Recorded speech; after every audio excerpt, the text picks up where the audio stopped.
Good morning students.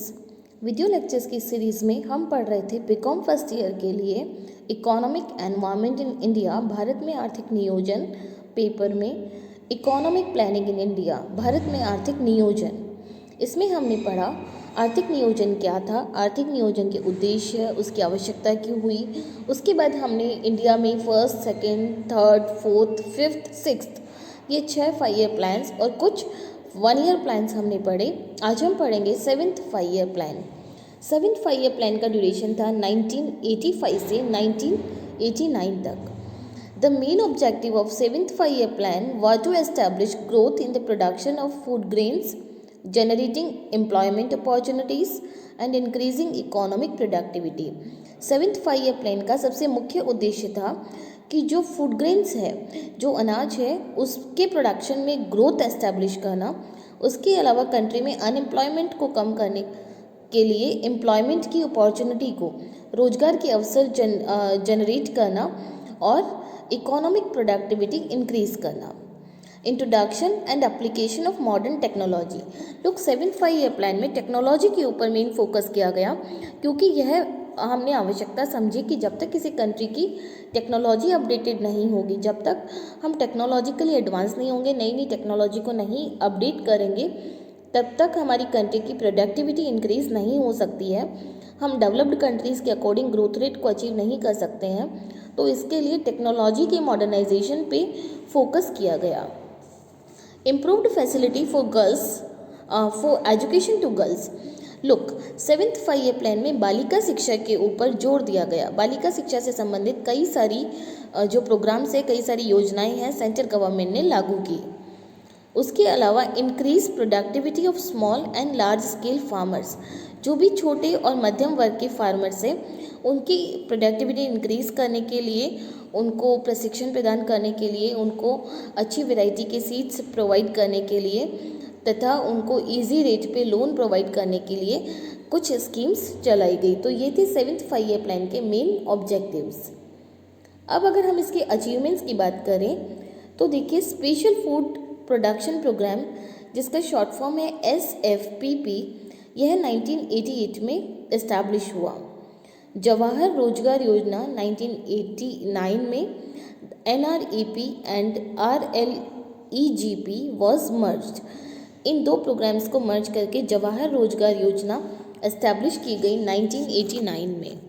The plan was very successful as the economy recorded 6% growth rate against the targeted 5%। इस 5 year plan की target growth rate थी 5%, जबकि हमने achieve की 6% growth rate. तो हम देख सकते हैं कि यह जो प्लान है 7th 5 ईयर प्लान, यह एक अच्छे लेवल पे सक्सेस हुआ।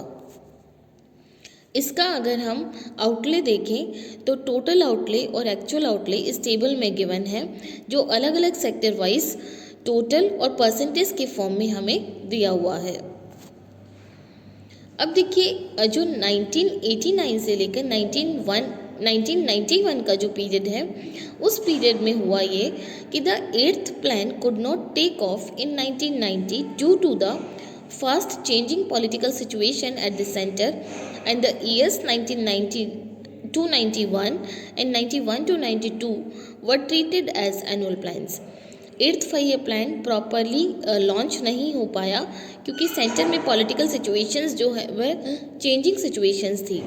ऐसे में 1990-91 एंड 91-92 इसमें 2 एनुअल प्लान्स लॉन्च किए गए।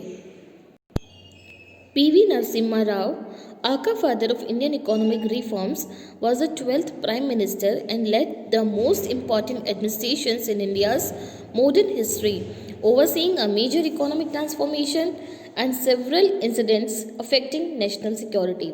लुक, उस वक्त PV नरसिम्हा राव, जिन्हें कि हमारी इंडियन इकोनॉमिक रिफॉर्म्स, मतलब जो भी इंडिया में रिफॉर्म्स हुए हैं, न्यू इकोनॉमिक पॉलिसी 1991 में लागू की गई, उस चेंजेस के आका फादर जिसको कहा जाता है, वह भारत के 12th प्राइम मिनिस्टर थे।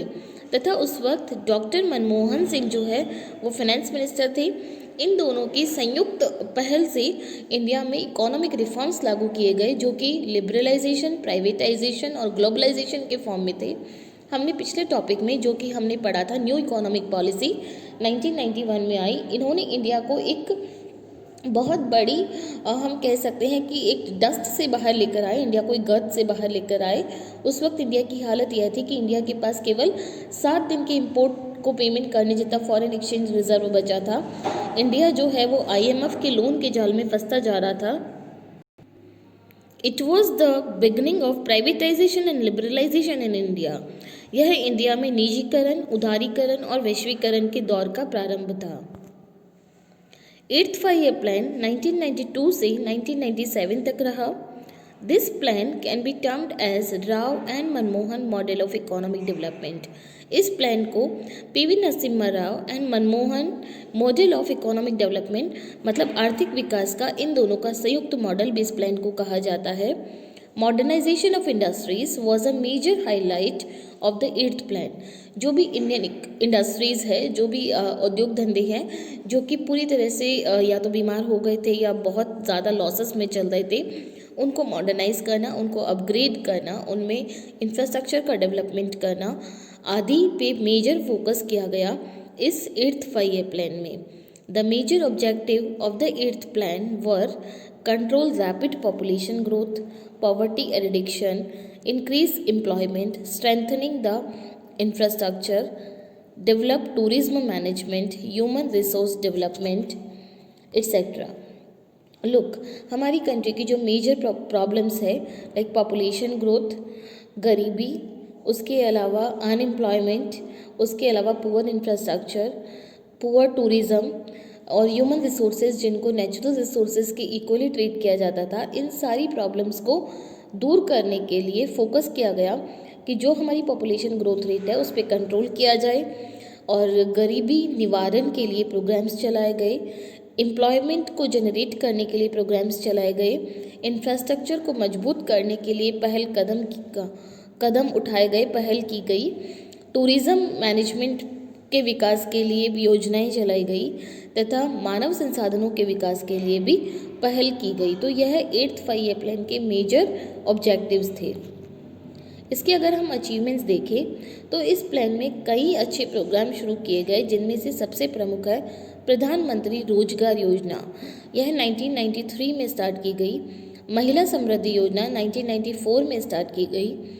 India became a member of WTO World Trade Organisation का इंडिया मेंबर बना 1 जनवरी 1995 से। And average annual growth of this plan was 6.7% against the target 5.6% was achieved। इस दौरान हमारी जो टारगेट ग्रोथ रेट थी वह थी 5.6% पर ईयर, जो कि हमने अचीव की 6.7%। तो यह इस 8th 5-year प्लान की समृद्धि को दर्शाता है। यह इस टेबल में टोटल आउटले और इसका एक्चुअल आउटले का डेटा अवेलेबल नहीं है, सिर्फ proposed outlay means proposed expenditure in different sectors are given. अब आता है 9th 5-year प्लान। 1997 से 2002 तक का जो पीरियड है वह था 9th 5-year प्लान का। 9th 5-year plan launched in the 50th year of India's independence. जब भारत की आज़ादी को 50 साल हो गए थे तब 9th 5-year प्लान लॉन्च हुआ था। Atal Bihari Vajpayee was the prime minister of India during this plan. इस प्लान के दौरान अटल बिहारी वाजपेयी भारत के प्रधानमंत्री थे। Government focused on growth with social justice and equality. Look, इसमें ग्रोथ के साथ साथ सोशल जस्टिस और इक्वालिटी पे फोकस किया गया। What is the meaning of social justice and equality? जहाँ पे हम देखते हैं कि जो कैपिटलिस्ट इकोनॉमीज़ है, कुछ पूंजीवादियों के हाथों में भारत का समस्त जो संसाधन है वो केंद्रित हो जाता है, ऐसे में रिच और पुअर सेक्शन का गैप बढ़ जाता है। दिस इज कॉल्ड इनइक्वालिटी, असमानता।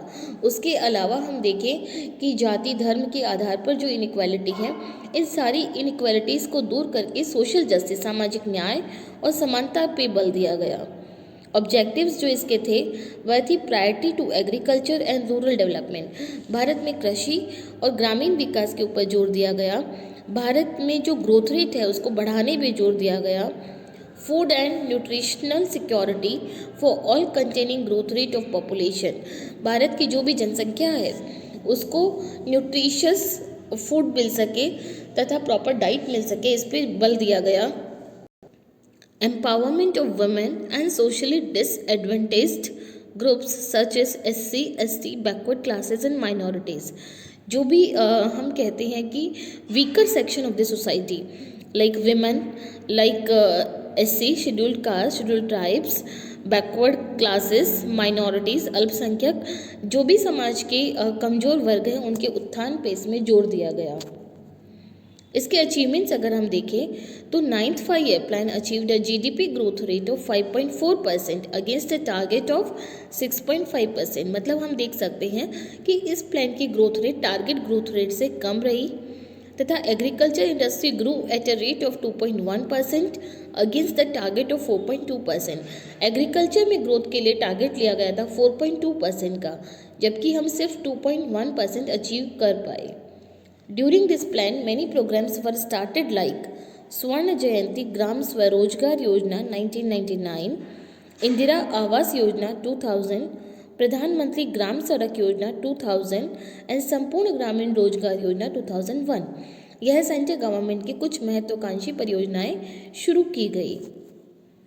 10th 5-year प्लान अगर हम देखें तो इसका ड्यूरेशन रहा 2002 से 2007। इसके ऑब्जेक्टिव्स में था पॉवर्टी को कम करना, 26% से 21% पे लेके आना पॉवर्टी को। उसके बाद में पॉपुलेशन ग्रोथ रेट को 21% से रिड्यूस करके 16% पे लेकर आना 2001 से 11 के दशक में। लिटरेसी रेट को इंक्रीज़ करना 65% से इंक्रीज़ करके 75% करना। उसके अलावा जो फॉरेस्ट कवर है, ट्री कवर है, उसको 19% से बढ़ाकर 25% करना। उसके अलावा 100% रजिस्ट्रेशन ऑफ चिल्ड्रन, जो हम बर्थ रजिस्ट्रेशन कहते हैं, उसको इंक्रीज़ करना। उसके अलावा जो भी बड़ी नदियां हैं उनकी सफाई होना, ये इसके ऑब्जेक्टिव्स थे। अचीवमेंट्स अगर हम देखें तो टारगेट ग्रोथ रेट 8% थी, लेकिन एक्चुअल ग्रोथ रेट 7% थी, लेकिन ये पिछले प्लान के मुताबिक अच्छी थी। National commission on farmer launch किया गया 2004 में। नरेगा की स्थापना की गई 6 जनवरी 2006 को और national food security mission establish किया गया 2007 में। अब देखिए बचे हुए प्लान्स हम नेक्स्ट वीडियो में कवर करेंगे। Thank you.